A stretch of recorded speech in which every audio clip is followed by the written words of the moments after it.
Hey YouTube, Kira Qualia here, bringing you all my budget Narukami Cardfight Vanguard deck profile for post Aerial Steed Liberation. Wanted to start on a few of the budget deck profiles from the Aerial Steed Liberation booster set before the next set is released, because we're going to have a lot of fun with the Shadow Paladin, Pale Moon, Dark Irregulars, and Murakumo sets when they come out. So focusing on the budget decks, I decided to start off with the Narukami, mostly for the fact that this deck can be built with all of the cards from Aerial Steed Liberation. You don't have to worry about any of the previous cards from the Naoki Ishida trial deck or any of the CF Club booster pack cards as well. Very fun deck. The main focus of the deck is Thunder Break Dragon, relying on his ability to attack all of the monsters in the front row, and then also being able to set up your opponent's back row units into the front row as well. Along with the added backup support, the whole deck shouldn't be too expensive. Like I said, if you're looking to just build a budget version of the deck, everything in this deck should cost you at least under $10, which is what I aim to go for with all the budget decks. So let's go ahead and get started with the deck profile. So to start off, for the grade 3s, I do want to run 4 Thunderbreak Dragon. I have no clue where I put the rest of mine. I'm still searching for them, but definitely want to run 4. It's going to be your main card of the deck, being one of the easiest of the Narukami grade 3s to get a hold of in the set. I know Gauntlet Buster is still pretty up there in price, so if you're looking for a more budget option for Narukami, this is definitely your grade 3 to go off for your main unit. If your opponent's Vanguard is grade 3 or greater, when this unit would attack, it battles all of your opponent's front row units in one attack. So a very strong unit, being able to take care of all of those cards. It doesn't give your opponent the ability to intercept, since it's attacking each one of those units, so it can take care of them very easily as long as you have the setup in the front row for those units. That's the one thing you want to remember with this card. And also it has a Vanguard or rear guard once per turn, counterblast 1, and your opponent moves each of his or her back row rear guards to an open front row rear guard circle, and they be moved diagonally as well. So as long as this unit uses its effect for the play, you can obviously set it up, and then as long as they're at the grade 3, which most of the time they should be with this deck, able to take out a good amount of your opponent's units just for the cost of a counterblast. The backup unit I'm running for now is Black Arrow Dragon. Just if you have an additional rear guard, it gets plus 5,000 on the rear and during the battle attack if your opponent's all abilities do not activate. I just like to run it for the backup, but I wouldn't really want to run it in the main deck, obviously, otherwise, for the fact that it has it's missing the Imaginary Gift Protect, while Thunderbreak and the next grade 3 rerun both have that Excel. I think I said Imaginary Gift Protect, but Imaginary Gift Excel. Obviously, I was getting this deck mixed up with the other deck in the set, which is Nubatama. But very strong grade 3 and the main play for a lot of your cards. For the second grade 3, I am running 4 Landshocker Dragon. It has the Imaginary Gift Excel as well.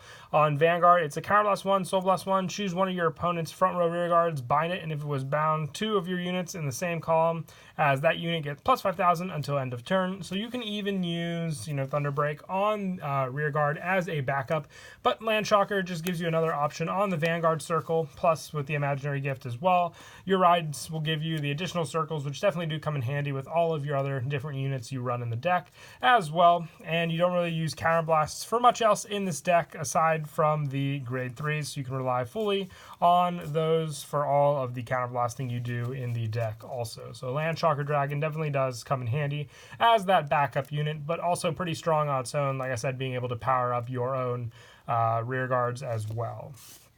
And that's it for the grade 3s. Like I said, focusing on these 2 is your main key play for the budget Narukami deck. For the grade 2s, I am running 4 Dragon Knight Zubair, I believe is how you pronounce the last part of the name. On rearguard when placed, bind one of your rear guards, and during your turn, this unit gets plus 10,000 power. So being a 9k grade 2 definitely does come in handy for the plus 10, since being 19 alone, depending on if you want to go Imaginary Gift Excel 2, giving you the plus 5,000 power along with the draw is more than likely the play you want to go for with this deck, just to keep your draws consistent since you have to retire for this card's effect. So just remember that as well for the bind, but the draw can definitely make up for it with this card as one of your options to go for, especially in the deck. And I also run 4 Turning Bash Dragon. When it attacks, if your opponent's Vanguard is grade 3 or greater, you Soul Blast 1, choose one of your opponent's front row rear guards, and bind it. So this one definitely does come in handy when you are going for Land Shocker Dragon on your ride target, since this card binds one of your opponent's cards while Thunder Break attacks all of those cards.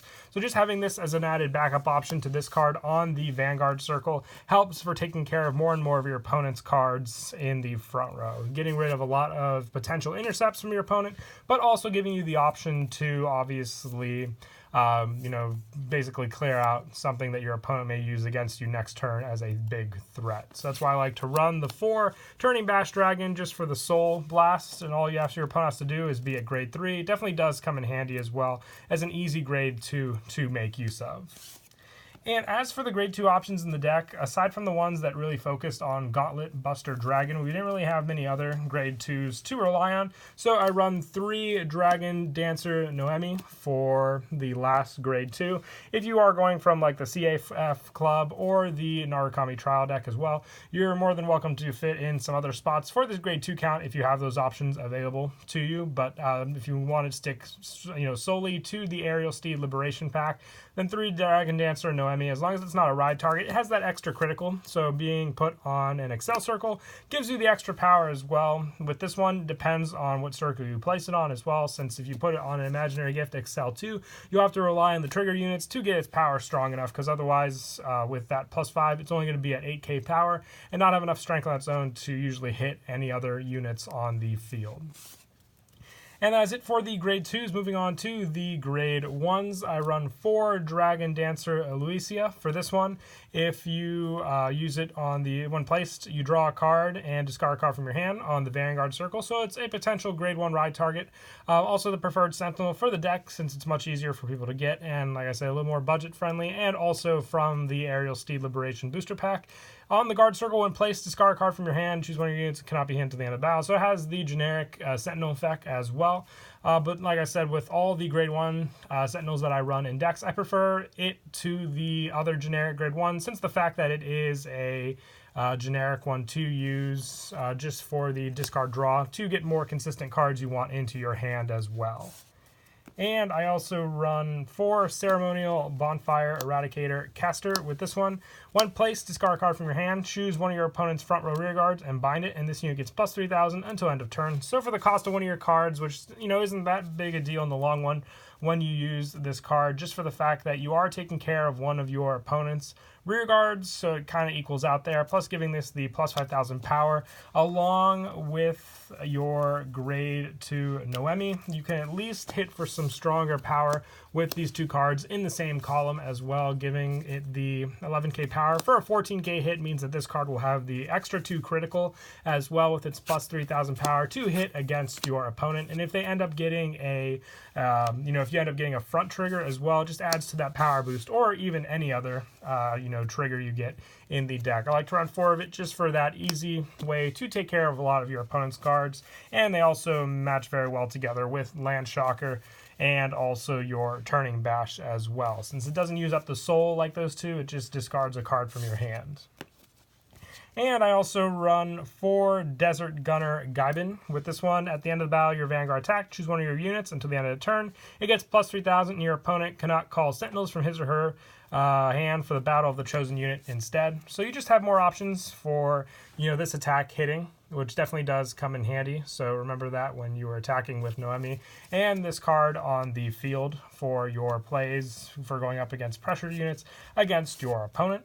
And for the last card, the one I could not find, along with Thunderbreak, I don't know where I put my Narukami cards, but I also wanted to mix in Dragon Dancer Rai Rai into the deck, since its main effect does focus on Thunderbreak Dragon on Vanguard or rear. When it attacks or the attack at boosted hits a Vanguard, look at 7 cards to the top of your deck, reveal up to 1 Thunderbreak Dragon from among them, put it into your hand, and shuffle your deck. If you put a card into your hand and this unit is on rare, you put it into the soul. So it also, benefits just for the soul buildup that you can use for a lot of your other different cards you run in the deck, but also just being able to search out your main grade 3 in the deck is why I love running this card.